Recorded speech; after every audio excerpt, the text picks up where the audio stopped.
አንድ ሙስሊም በአንድ ሙስሊም ላይ 6 ሐቅ አለው አሉ። የመጀመሪያው ረዱ ሰላሚ ሰላምታን መመለስ ነው። ሰላም አለይኩም ስትባል ወአለይኩም ሰላም በል። አንዳንዱ ራሱን ላይ ያሳድግና ደረቱን ያሳብጥና በቃ ልቡን ላይ አድርሶ የኛ ጀማ አይደለም፣ እኛ ሰፈር አይደለም፣ እኛ ቀበሌ አይደለም። በእስላም እንደዚህ የለም።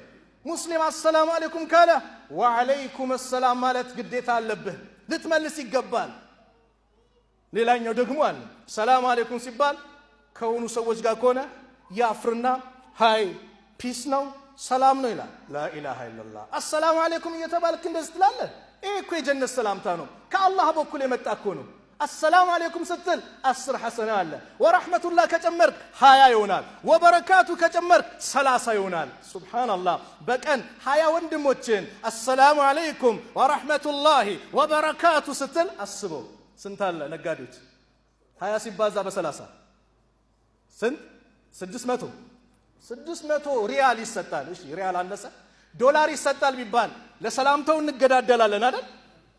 አላህ ዘንድ ግን ከዚህ የተሻለ ነው። ሐሰናት ነው፣ ትልቅ ምንዳ ነው። የመጀመሪያው ሰላምታን ማቅረብ ነው። ሁለተኛው ወኢያደቱል መሪድ በሽተኛን መጠየቅ ነው። የታመመን መጠየቅ ትልቅ ደረጃ አለው። ጧት ገብተህ ከጠየቀው እስኪመሽ ድረስ 70,000 መላእክት ላንተ ዱዓ ያደርግልሃል። ማታ ከጠየቀው እስኪነጋ ድረስ 70,000 መላእክት ዱዓ ያደርግልሃል። አላሁ አክበር ደረጃው። ወትባኡል ጀናኢዝ የሞተው እንደሆነ ጀናዛውን ልትሸኝ ልትከተል ይገባል። ጀናዛ ላይ ስትሰግድ አንድ ትልቅ ተራራ የሚያክል ምንዳ አለ አሉ። ከቀበርከው ደግሞ የሁለት ትላልቅ ተራራ ልክ ጀበል ኡሁድን እንደሚያክል ትላልቅ ተራራ ምንዳ አለ አሉ ነብዩ ሰለላሁ ዐለይሂ ወሰለም።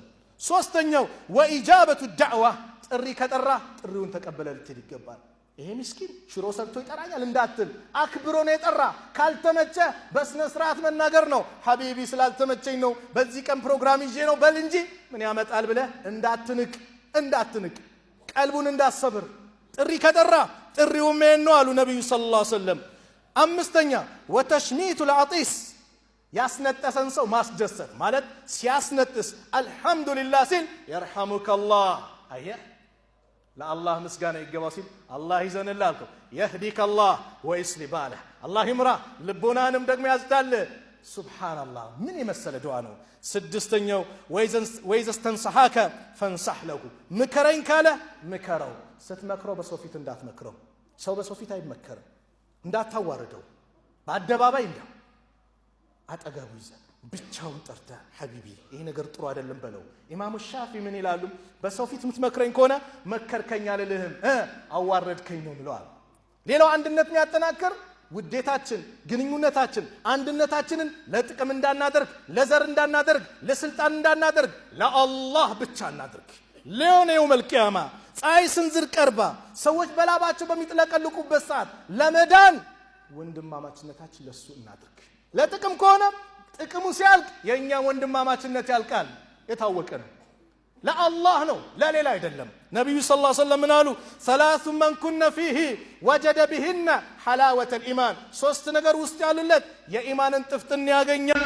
የመጀመሪያው አየኩን አላህ ወረሱሉሁ አሐበ ኢለይሂ ሚማ ሲዋሁማ አላህና መልእክተኛው እሱ ዘንድ ከማንም ከምንም ነገር የበለጠ ተወዳጅ ይሆኑለት። አላህን መልእክተኛውን ከማንም አስበልጦ መውደድ ከማንም ከልጅህም ከሚስትህም ከእናትህም ከአባትህም ከንብረትህም ከሁሉም ነገር አላህና መልእክተኛውን የበለጠ መውደድ።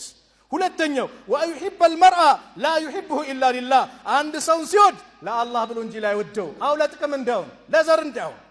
ነገ የውመል ቂያማ አላህ ይጣራል። አይነል ሙተሃቡነ ቢጀላሊ የታሉ ለኔ ልቅና ለኔ ልዕልና ብለ የተዋደዱ የታሉ? አልየውመ ኡዝልሁም ዛሬ አጣልላቸዋለሁ። የውመ ላ ዚለ ኢላ ዚሊ ዛሬ ማንም ጥላ በሌለበት እኔ ጥላ ስር አርሽ ጥላ ስር አጣልላቸዋለሁ። ሰዎች ነፍሲ ነፍሲ በሚሉበት በሚጨናነቁበት ሰዓት ለአላህ ብለ የተዋደዱ ውዴታችን ለአላህ ነው ወይስ ለምንድን ነው?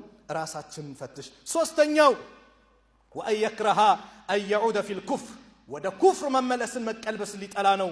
ባዕደ አን አንቀዘሁ ላሁ ሚንሁ አላህ ከኩፍር ነፃ ካወጣው በኋላ ካዳነው በኋላ ከማ የክረሁ አን ዩቅዘፈ ፊናር ልክ እሳት ውስጥ መወርወርን እንደሚጠላው ኩፍርን ሊጠላ ነው። ወኢዛ ቁሪየ አልቁርአኑ ፈስተሚዑ ለሁ ወአንሲቱ ለዓለኩም ቱርሐሙን